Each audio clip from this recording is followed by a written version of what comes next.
Hello everyone, आप लोगों का स्वागत है टीचिंग दर्पण पर।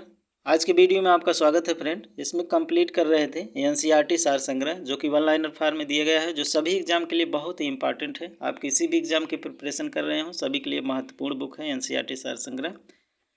इसमें आज के सब्जेक्ट है प्राचीन भारत का इतिहास। तो इससे रिलेटेड जो भी टॉपिक है उसको कंप्लीट करेंगे friend, one liner question answer में। चैनल पे नए हो फ्रेंड तो सब्सक्राइब कर लीजिएगा और वीडियो को लाइक कीजिएगा, ज़्यादा से ज़्यादा शेयर कीजिएगा। इसमें आज की वीडियो में प्राचीन भारत के ऐतिहासिक स्रोत इसको कंप्लीट करेंगे। तो चलिए फ्रेंड करते हैं स्टार्ट। इसमें पहला क्वेश्चन दिया गया है।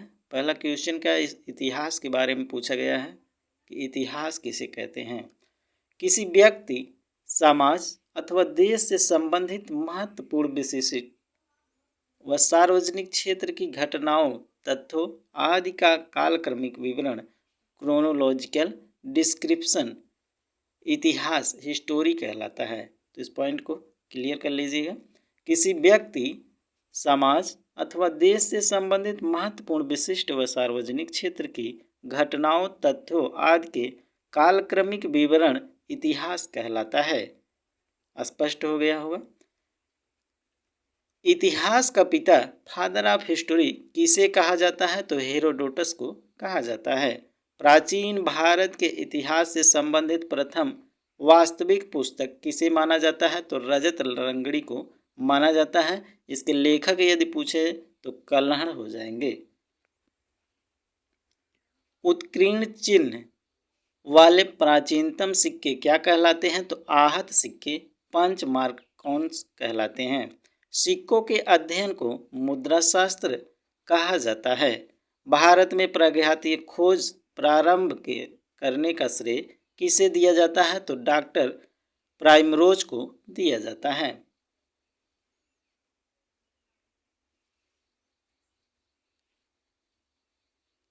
भारतीय प्रागैतिहासिक अध्ययन से संबंधित प्री हिस्टोरिक इंडिया किसकी कृत है? तो स्टुअर्ट पिंगट की ये कृति है। चीनी यात्री ने अपनी यात्रा वृत्तांत में भारत के लिए किस शब्द का प्रयोग किया? तो इंतु का प्रयोग किए थे। उत्कीर्ण लेखों के अध्ययन को क्या कहा जाता है? तो अभिलेखा शास्त्र कहा जाता है। लिपियों के विकास के अध्ययन को पुरालिपि विद्या कहा जाता है। सर्वप्रथम भारतवर्ष नाम का उल्लेख किस अभिलेख से प्राप्त हुआ था? तो हाथी गुबा अभिलेख से प्राप्त हुआ था। प्राचीन भारत का सर्वप्रथम सुनियोजित इतिहास किसने तैयार किया? तो B.A. स्मिथ ने तैयार किया था। आगे है इतिहास। इतिहास में कौन कौन से इतिहास हैं उसके बारे में दिया गया है। तो इतिहास जो होता है इसमें 3 प्रकार के होते हैं। कौन कौन से? प्रागैतिहासिक काल, जिसे प्री हिस्टोरिक पीरियड कहते हैं, और दूसरा है आद ऐतिहासिक काल, जिसे प्रोटो हिस्टोरिक पीरियड कहते हैं, और तीसरा है ऐतिहासिक काल, जिसे हिस्टोरिक पीरियड कहते हैं। यदि इसका प्रागैतिहासिक का काल पूछा जाए तो मानव उत्पत्ति से 3000 ईसा पूर्व तक। इसमें क्या होता है? तो इसमें जो है पुरातात्विक साक्ष्य अध्ययन का एकमात्र स्रोत, क्योंकि लिखित साक्ष्य उपलब्ध नहीं था इसमें। दूसरा है आध ऐतिहासिक काल, जिसमें 3000 ईसा पूर्व से 600 ईसा पूर्व तक था। इसमें लिखित साक्ष्य उपलब्ध है किंतु अपठनीय है, अर्थात उसे पढ़ा नहीं जा सकता है। तीसरा पॉइंट है, तीसरा इतिहास जो है ऐतिहासिक काल, इसका काल जो है 600 ईसा पूर्व से आगे का है। पुरातात्विक एवं सात्विक साहित्यिक दोनों प्रकार के साक्ष्य यहाँ पर उपलब्ध हैं, तो ध्यान रखिएगा। प्राचीन भारतीय इतिहास को जानने के लिए किन स्रोतों का प्रयोग किया जाता है? तो धार्मिक ग्रंथ, ऐतिहासिक ग्रंथ, पुरातात्विक साक्ष्य तथा विदेशी विवरण का ये जो है स्रोत का प्रयोग किया जाता है। ब्राह्मी लिपि को सर्वप्रथम किस विद्वान ने पढ़ा था? तो जेम्स प्रिंसेप ने पढ़ा था। कब? 1837 ईस्वी में पढ़े थे। भारत के प्राचीनतम ग्रंथ वेद को संकलनकर्ता किसे माना जाता है? तो महर्षि कृष्ण द्वैपायन वेद व्यास को माना जाता है। पौराणिक मान्यता के अनुसार भारत के प्राचीनतम राजा कौन थे? तो वैवस्वत मनु थे। वायु पुराण में किस वंश का उल्लेख है? तो गुप्त वंश का और शुंग वंश का उल्लेख मिलता है। कौटिल्य के अर्थशास्त्र से किस वंश के इतिहास की जानकारी मिलती है? तो मौर्य वंश की जानकारी मिलती है।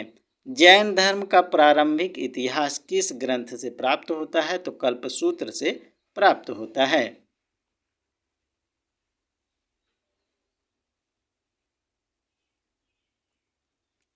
भारतीय पुरातत्व सर्वेक्षण archaeological survey of India Sanskrit मंत्रालय के अंतर्गत संलग्न संगठन है। ये वेरी वेरी इंपॉर्टेंट क्वेश्चन है, इसको याद कर लीजिएगा।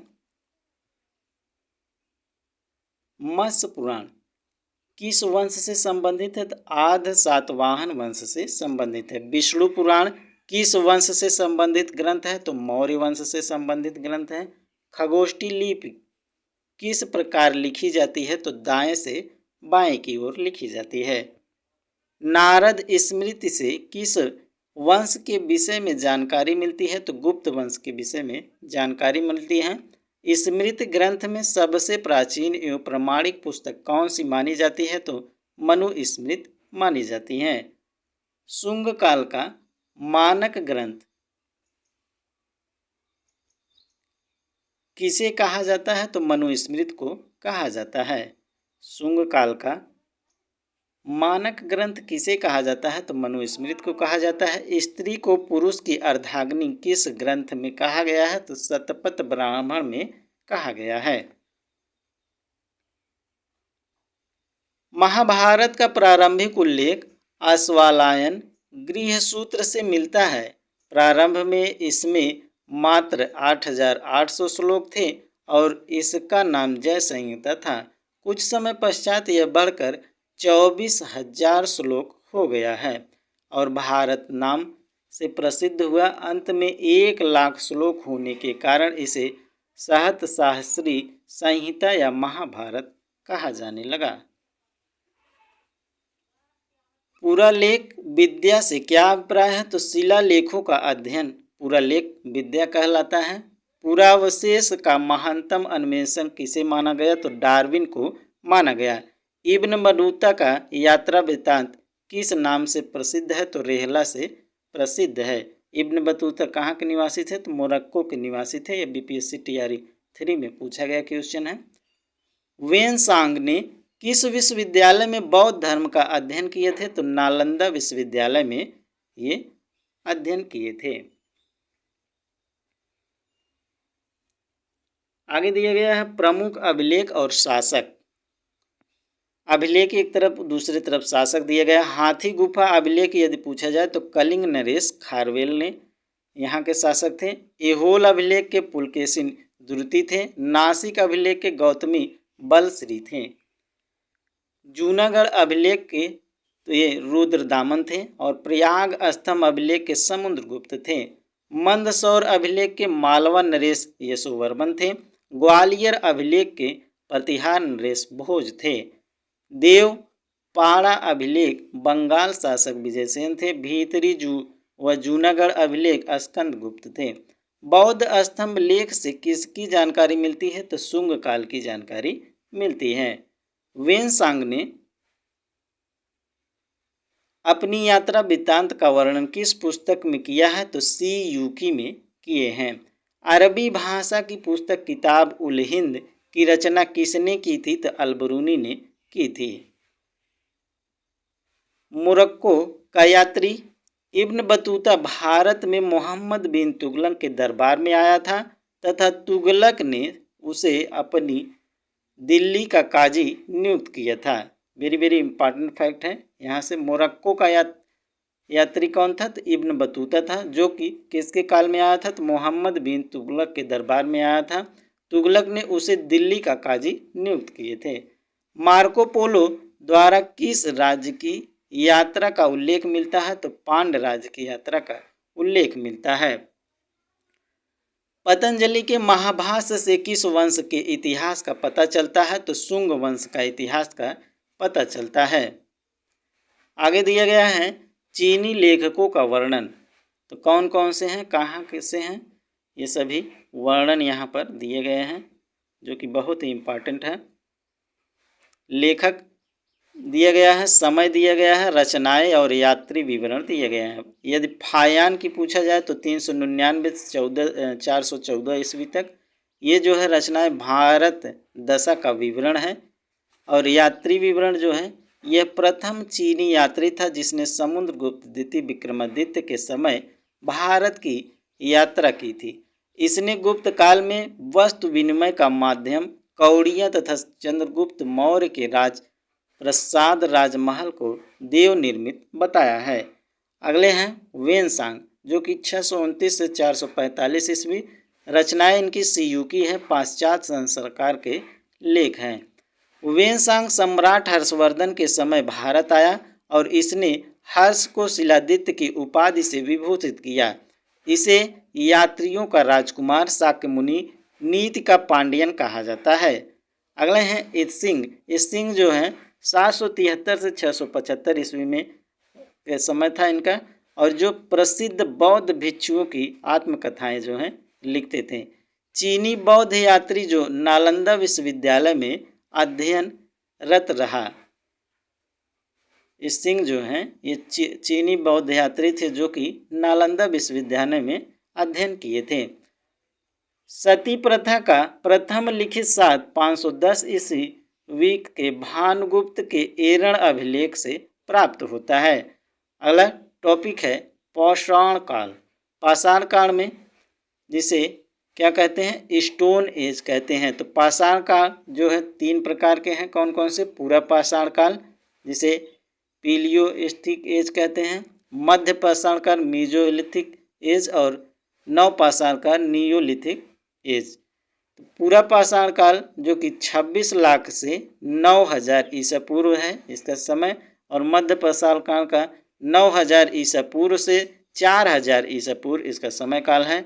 नव पाषाण काल का 4000 ईसा पूर्व से 2500 ईसा पूर्व इसका समय काल है। अब जो पूरा पाषाण काल है इसको 3 भागों में बांटा गया है। कौन कौन से? निम्न पूरा पाषाण काल जो कि 26 लाख से 50,000 ईसा पूर्व है। उसके बाद मध्य पूरा पाषाण काल जो कि 50,000 ईसा पूर्व से 40,000 ईसा पूर्व तक है। उसके बाद है उच्च पूरा पाषाण काल जो कि 40,000 ईसा पूर्व से 9,000 ईसा पूर्व है। तो इस पॉइंट को ध्यान रखिएगा। आगे दिया गया है पाषाण युगीन अनुसंधान आरंभ करने का श्रेय किसे दिया जाता है? तो रॉबर्ट ब्रूस फुट को दिया जाता है। मानव इतिहास का प्रारंभिक काल क्या कहलाता है? तो पूरा पाषाण काल कहलाता है। प्राचीन भारत के औजार और अस्त्र बनने के लिए निवासी किस पदार्थ का प्रयोग करते थे? तो पत्थर, स्टोन का प्रयोग करते थे। प्राचीन भारतीय भौगोलिक मान्यता के अनुसार भारतवर्ष किस द्वीप का खंड था? तो जम्मू द्वीप का खंड था। सर्वप्रथम मानव सदृश प्राणी जो होमोसेपियंस से प्रजातीय रूप से भिन्न था उसे सामान्यतः किस रूप में जाना जाता है? तो पिथेकैंथ्रोपस के रूप से जाना जाता है। भारत में मानव के सर्वप्रथम साक्ष्य कहाँ से प्राप्त होता है? तो हथनौरा नर्मदा घाटी से प्राप्त होता है। पाषाण संस्कृति से लेकर हड़प्पा सभ्यता तक के सांस्कृतिक अवशेष किस पुरा स्तर से प्राप्त हुए हैं? तो मेहरगढ़ से प्राप्त हुए हैं। जुते हुए खेत का साक्ष्य किस पुरातात्विक स्तर से प्राप्त होता है? तो कालीबंगन से प्राप्त होता है। मनुष्य ने सर्वप्रथम किस धातु का प्रयोग किया था? तो तांबा का प्रयोग किया था।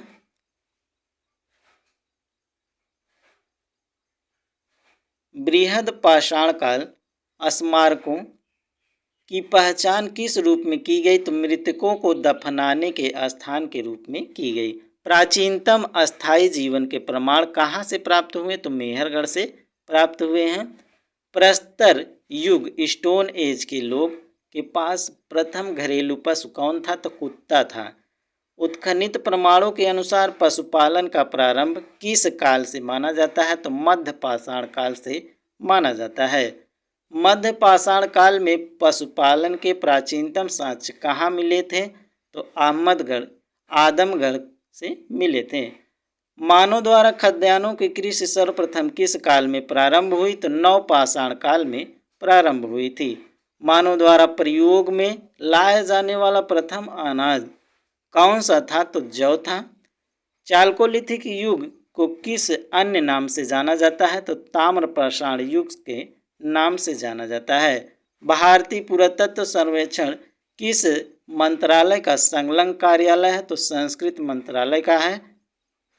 ताम्रपाषाणकालीन स्थल अगला दिया गया है ताम्रपाषाणकालीन स्थल, जो कि प्राप्त साक्ष्य यहाँ पर दिए गए हैं और यहाँ राज्य दिया गया है।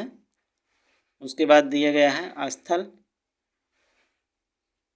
तो स्थल में इमाम गांव की बात किया जाए तो ये महाराष्ट्र राज्य में स्थित है, जो कि कच्ची मिट्टी के मकान व गोलाकार गड्ढों वाले मकान के साक्ष्य मिले हैं।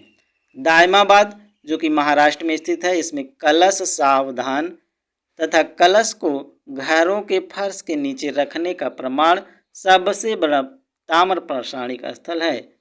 नौदा टोली जो कि मध्य प्रदेश में स्थित है, इसका उत्खनन HD संकालिया द्वारा चित्रित काले मृद भांड के प्रमाण मिले हैं। नेवासा जो है महाराष्ट्र में है, जो कि पटसन का प्रथम साक्ष्य और लाल तल पर काली डिजाइन वाले चाक निर्मित बर्तनों के प्रमाण मिले हैं। ताम्रवती ये राजस्थान में स्थित है, यहाँ से प्राप्त काले मृद भांड सफेद रैखिक चित्रों से सजे रहते हैं।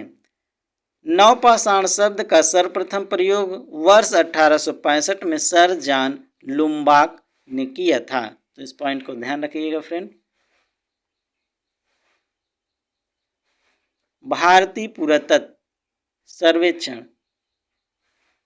आर्कियोलॉजिकल सर्वे ऑफ इंडिया के प्रथम महानिदेशक कौन थे? तो जॉन मार्शल थे। भारतीय पुरातत्व का जनक फादर ऑफ इंडिया आर्कियोलॉजी किसे कहा जाता है? तो अलेक्जेंडर कनिंघम को कहा जाता है। भारत के किस आरंभिक पुरापाषाण युग के शिला साक्ष्य से सर्वाधिक चित्र प्राप्त हुए? तो भीमबेटका से, जो कि मध्य प्रदेश में स्थित है। कुंभकारी मिट्टी के बर्तन बनाने की कला के सर्वप्रथम प्रमाण किस युग से प्राप्त हुए हैं? तो नवपाषाण काल से प्राप्त हुए हैं। पेबल उपकरण किस काल से संबंधित है? तो निम्न पुरापाषाण काल से संबंधित है। ताम्रवती के नाम से कौन सी संस्कृत प्रसिद्ध है? तो आहार संस्कृत प्रसिद्ध है। माइक्रोलिथिक औजार किस काल से संबंधित है? तो मध्य पाषाण काल से संबंधित है। बेलन घाटी से प्राप्त औजार किस काल से संबंधित है? तो निम्न पुरापाषाण काल से संबंधित है। मानव की आखेटक हंटर और खाद्य संग्रहण पुट गेदर की अवस्था किस काल से जुड़ी हुई है? तो पुरापाषाण काल से जुड़ी हुई है। ताम्रपाषाणकालीन संस्कृति में महाराष्ट्र के लोगों मृतकों को घर के फर्श के नीचे उत्तर दक्षिण दिशा में रखकर दफनाते थे। वेरी वेरी इंपॉर्टेंट क्वेश्चन है। ताम्रपाषाणकालीन संस्कृति में महाराष्ट्र के लोग मृतकों को घर के फर्श के नीचे उत्तर दक्षिण दिशा में रखकर दफनाते थे। भारत के दो सर्वाधिक प्राचीन ज्ञात मध्य का पाषाणकालीन स्थल कौन से हैं? तो महदहा और सारायनाहर राय है। आधुनिक मानव होमोसोपियंस का प्रादुर्भाव कब हुआ? तो उच्च पाषाण काल में हुआ था। क्वार्टरजाइट पत्थरों के स्थान पर जैस्पर, चर्ट आदि के पत्थर सर्वप्रथम कब प्रयुक्त हुए? तो मध्य पुरापाषाण काल में प्रयुक्त हुए थे। अग्नि का उपयोग करना मानव ने सर्वप्रथम कब सीखा? अग्नि और कृषि कब सीखे थे? तो नवपाषाण काल से सीख गए थे। भारत में जीवाश्म फॉसिल्स का एकमात्र प्रमाण कहाँ मिलता है? तो शिवालिक पहाड़ी से मिलता है। भारतीय उपमहाद्वीप में कृषि के प्राचीनतम किस स्थान से प्राप्त हुए हैं? तो मेहरगढ़ से प्राप्त हुए हैं। कपास के प्राचीनतम साक्ष्य कहाँ से प्राप्त हुए थे? तो मेहरगढ़ से प्राप्त हुए थे।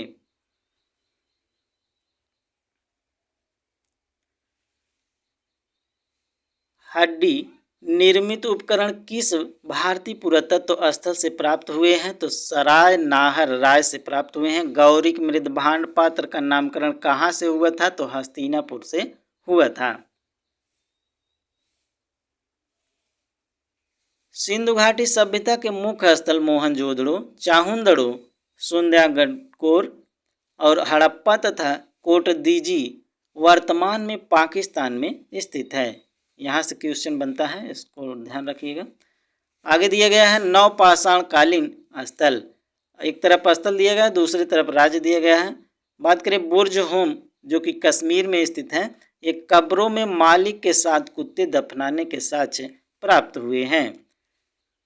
गुपकराल, गुपकराल जो है ये कश्मीर में स्थित है। कृषि व पशुपालन के साथ हड्डी निर्मित और औजार धूसर मृद भांडों का प्रमाण सिलबट्टा व हड्डी से निर्मित सुई के साथ प्राप्त हुए हैं। मेहरगढ़, मेहरगढ़ जो है पाकिस्तान में स्थित है, जो कि गेहूं की 3 व जौ की 2 किस्मों की खेती के प्रमाण कच्ची ईंटों के आयताकार मकान और प्राचीनतम अस्थायी जीवन के साक्ष्य यहाँ से प्राप्त हुए थे। महदहा जो कि उत्तर प्रदेश में स्थित है, गोलाकार झोपड़ियों के प्रमाण धान के अलावा जौ की खेती व पशुबाड़ा के भी साक्ष्य यहाँ से प्राप्त हुए हैं। अगला है कोल्डी हवा जो कि उत्तर प्रदेश में स्थित है। धान की खेती के प्रमाण प्राप्त हुए हैं, जो धान की खेती का भारत में ही नहीं बल्कि विश्व में सबसे प्राचीन साक्ष्य माना जाता है। सगनकल्लू जो कि कर्नाटक में स्थित है। राख के टीले प्राप्त हुए हैं जो बेल्लारी जिले में अवस्थित है। पिकलिहल, पिकलिहल जो है कर्नाटक में स्थित है। राख के ढेर व निवास स्थल के साक्ष्य प्राप्त हुए हैं यहाँ से। चौपानी मांडो जो कि उत्तर प्रदेश में स्थित है। मधुमक्खी के छत्ते जैसी झोपड़ियाँ ज्योमेट्रीकार आकार के सूक्ष्म प्रमाण पाषाण व हस्त निर्मित मृद भांड के साक्ष्य प्राप्त हुए हैं। सारूतारू जो कि आसम में स्थित है। गुवाहाटी के समीप उत्खनन से आदिम कुल्हाड़ियाँ व चित्रित मृद भांड जो है प्राप्त हुए हैं। चिरांद जो कि बिहार में स्थित है। हड्डी के उपकरण प्राप्त हुए हैं जो प्रायः हिरणों के सींगों से निर्मित हैं। दायोजली, दायोजली जो है ये असम में स्थित है, जो कि कृषि एवं पशुपालन के साक्ष्य यहाँ से प्राप्त हुए थे।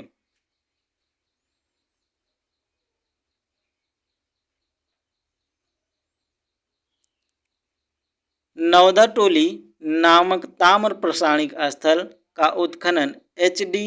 साकलिया ने किया था। नवदा टोली वर्तमान में मध्य प्रदेश में स्थित है। अगला टॉपिक है हड़प्पा सभ्यता। इसको नेक्स्ट वीडियो में देखेंगे फ्रेंड। तब तक वीडियो को लाइक कीजिएगा, चैनल पर नए हो सब्सक्राइब कर लीजिएगा ताकि आपको नए नए वीडियो का नोटिफिकेशन मिलता रहे।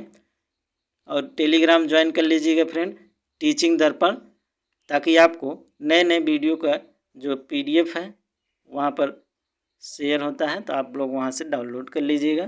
तो चलिए फ्रेंड, मिलते हैं नेक्स्ट वीडियो में, तब तक के लिए धन्यवाद।